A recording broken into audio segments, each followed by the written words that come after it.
West London derby tonight, mate. Stamford Bridge, the destination. 0-0 it finished between Chelsea and Fulham. Obviously, pre-match, lots of people with eyes on Chelsea. They turned themselves into the Galacticos, haven't they? Yeah, they've been out this week. No money.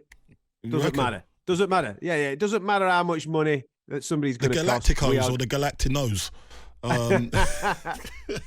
So I'm on fire. I'm on fire today. Go on. Listen, you're not going to get the complete answer day one. You can't just whiz in a load of new lads. Of course. And say, go on then, go and get it sorted. Of course.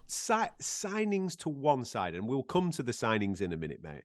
Signings to one side. I look at that Chelsea side tonight, and I just think to myself, what's the identity? What are they attempting to do? What are they trying to do? Is there a glimmer of something that we can see, whether it be formation and what have you? And I know they've had injuries, and traditionally Chelsea's thing have been their fullbacks. I know that we saw Chilwell and Reece James come back into the fray a little bit tonight, but still, I'm struggling to see style of play. The style of play. Yeah, well, a style of play is going to be going forward. They've got some good. Listen, they brought some great talent in, man, and we'll get to them in a minute. But style of play wise, what is it? What are you seeing as an expert eye? What are you seeing? What are they doing? They're trying to play. I ain't seeing it. They're trying to play from the back, trying to play through midfield, but they haven't got it right now. They're a brand new team. Like, it's hard for Potter to just to come in and just make it happen. It's not going to work overnight. So I always say he's gonna probably need this season, and he's gonna need a great pre-season to get the boys gelled in. You know, like, he's brought a lot of players in. How much have they spent so far? They brought a lot. This is the question. I don't think he spent enough, to be honest. 600 million.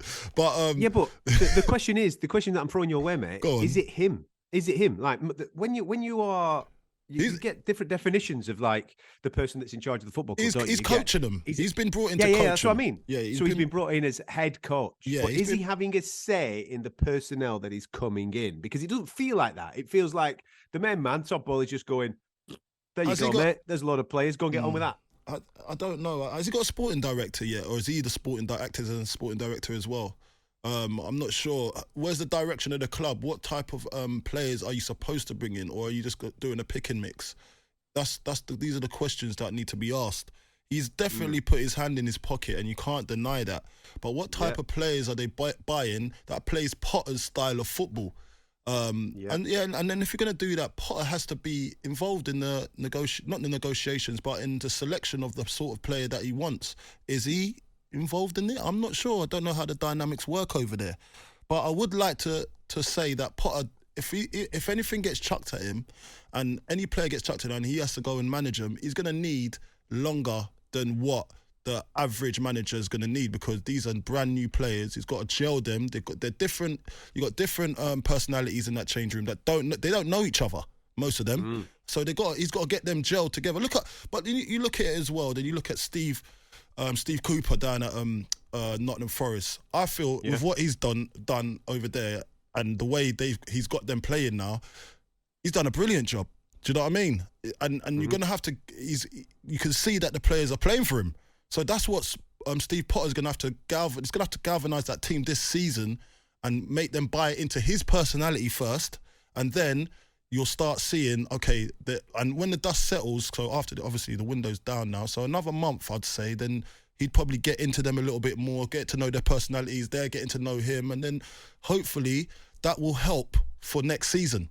But right now, I think they just have to kind of write the season off, but use it still to get us high up the table. I know, but they've got no, not write it off as in give up. I mean, they're not going to win the Premier League, are they? You know what I mean? But I just want them to. Are they going to qualify for Champions League? Well, that's where they're going to have to see whether they can do that or not. And this newfound team, they've got so many new players. They have to. He has to make this right quick. And I don't think he'll be able to do that straight away. It's going to be hard. You can't bring that many players in and then make sure and then expect that. It's just going to be. It's going to be hard. And look, I want to see Graeme Potter. I think he's a talented coach, a very, very talented coach, and I want to see him do well. But he needs time.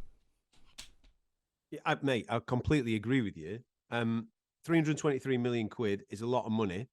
and I think they need to spend more, and it's going to be a lot more, because when you look at the players that were on show tonight, don't get me wrong, there's a lot of talent and there's a lot of positives. I thought the new lad, Fernandez in midfield, the big thing about him is that when he gets his head up, he wants to go forward. That's obviously a key thing for teams that want to play attacking football. You need those midfielders. It's a pivotal role. You want someone to break up the play, and you want them to get their head up and be able to distribute it in a forward manner. He can do that. So that's a positive. I'll give him a tick. And you can build a team. You can build a team around that. Yes, of course you can. Of course you can, right? And there's obviously, we saw a little bit of a glimpse from the Mudryk kid at Anfield. I thought he wasn't at it at all tonight. He was miles off it, but there's something there, of course. Yeah, progressive players. Yeah, listen, the glaring thing is that they do not have a number 9. Havertz is not your guy up there. I know that Lukaku's still a Chelsea player. Is that a conversation that you go and revisit? Do you, when he has his loan spell finished, do you bring him back in, or do you look if for he behaves himself? Brand new? Well, yeah. Do you offload him? Do you look for something brand new? What can you go and get? How much money do you need to go and spend? Number 9, I think, is a priority. Well, now you've written off Aubameyang as well, yeah. Well, why is he not you didn't remember him last week. You didn't even know he was there last week. Mate, I didn't. Listen, Potter doesn't even know he's there, mate. You know what I mean? He's looking at him going, who's this guy? Also, you got to look at it it's as quite well. It's quite obvious that he doesn't fancy Aubameyang. Quite obvious. You got to look at it as well, though. You got to look at it as well. Like, you got João Felix as well. You're forgetting that. And yeah, but he's a long player. And I like Fofana. I like the way Fofana looks. Like he looks busy, mate. He looks like he can do something. So he's work in progress, definitely. But they have the players. They do have strikers. They do.